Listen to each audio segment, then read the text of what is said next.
All right, so make sure you have your paper formatted here, guys. Again, you need your line, you need your 5 spots on it, and we're going to go ahead and go through the political spectrum right now. This applies to not just the French Revolution, but it applies to basically all political parties and all politics throughout history. We can still apply this today as well. All right, so if we take a look with your political spectrum here, we've got in the very middle what we call moderate.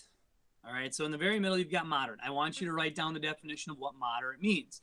Moderate is essentially being not too extreme. You don't have extreme beliefs on the left side or the right side here. You're not super liberal. You're not super conservative. You fall right smack in the middle.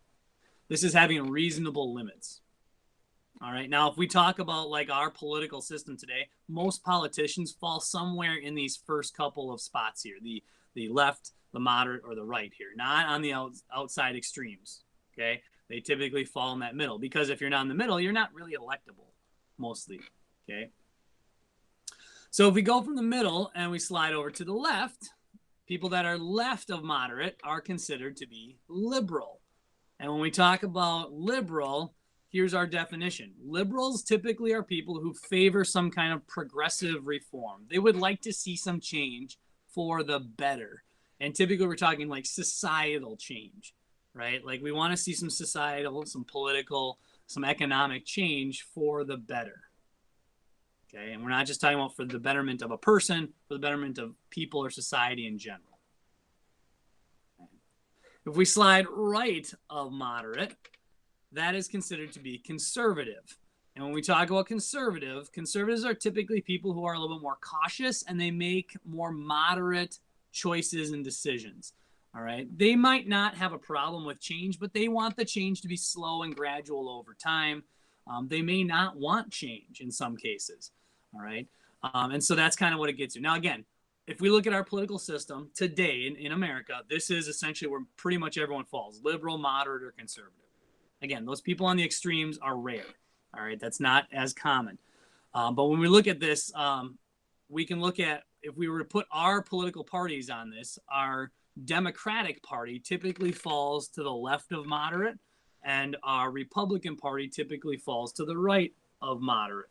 All right, and so the Republicans are more conservative, Democrats are more liberal. And again, I know there's other political parties, and they fall in between those places. Some of them are on the outskirts, all right, of either side, but typically we see them falling in the inside.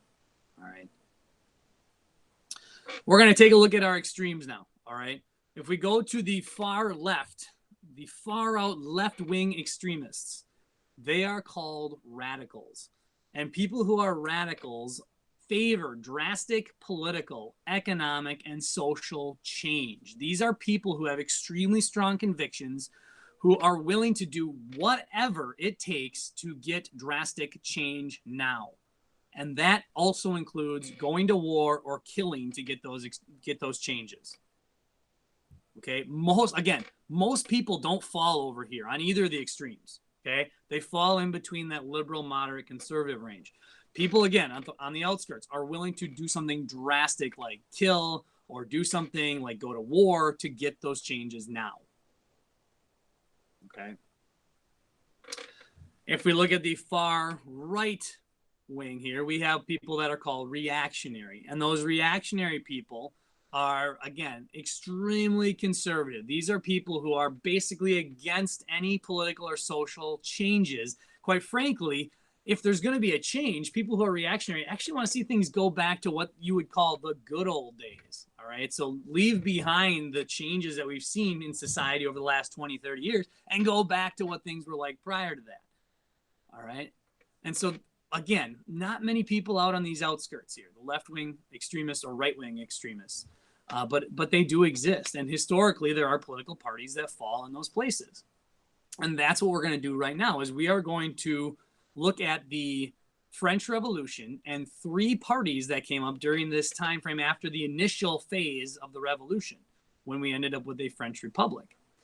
And the 3 parties are going to kind of lead the way here in as the revolution continues. All right, those 3 parties, don't put them up here yet. All right, those 3 parties are called the Royalists, the Jacobins, and the Girondins. Don't put them on there, all right, because we're going to move them to different spots here. Okay, so we're going to look first at the Royalists. All right, the Royalists are going to fall right here. And I want you to tell me I want you to write down kind of a little definition of who the Royalists are. The Royalists are basically people who supported the king. They supported the monarch because they had things good. Life was good for them while they had a king in France. And so they wanted to go either back to having a king or reinstate the king that had been taken out of power. Now, it was impossible to reinstate Louis XVI because they chopped his head off and executed him, okay? But the idea was they wanted to go back to having a king, all right? Because they were like clergy or nobility, those top two estates, life was great while the king was in charge. They wanted to go back to that, okay? The next one we're going to put in there is the Girondins, and you might guess the way it just went down is they were a moderate political party. They didn't go to extremes here. They weren't saying like, hey, we have to reinstate this and change everything back to how it was. And they didn't say, hey, we need to go to war and change everything for the better. All right. They were just saying like, hey, we should continue on as a republic and work through the growing pains essentially here. So they were a more moderate political party. Finally, the Jacobins, you can see, are going to fall way over here. These are the people that they were all about the revolution. They wanted the revolution to continue after the initial phase here. They didn't think that changing to a republic was enough. They wanted to see major change that would benefit society altogether. And they were willing to do anything to get that change. In fact, they were willing to go to war. The Jacobins are going to be led by a man that you looked at on Friday named Maximilien Robespierre. And this phase of the revolution is called the Reign of Terror, because the Jacobins and Robespierre were basically going out and finding anyone they could that was against them and executing them. All right, they were cutting their heads off. All right, this is where we use the guillotine. The guillotine gets its use here during this time, and it gets a lot of use during the French Revolution. From monarchs to leaders to anyone that was basically against the Jacobins at this time, they're going to get their head cut off. And so they were extremely radical. All right.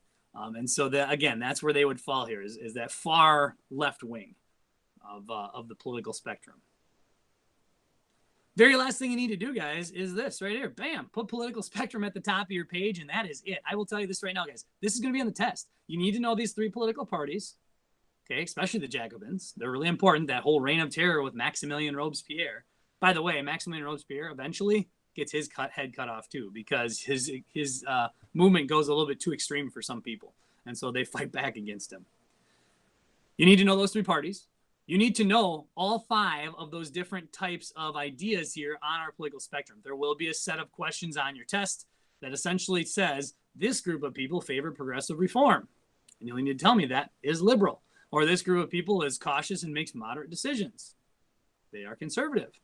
All right, so that will definitely be on the test. So maybe you even want to circle or put a star next to the radicals, liberals, moderates, conservatives, reactionaries down at the bottom down there. That's your call. But that will be on our test for sure.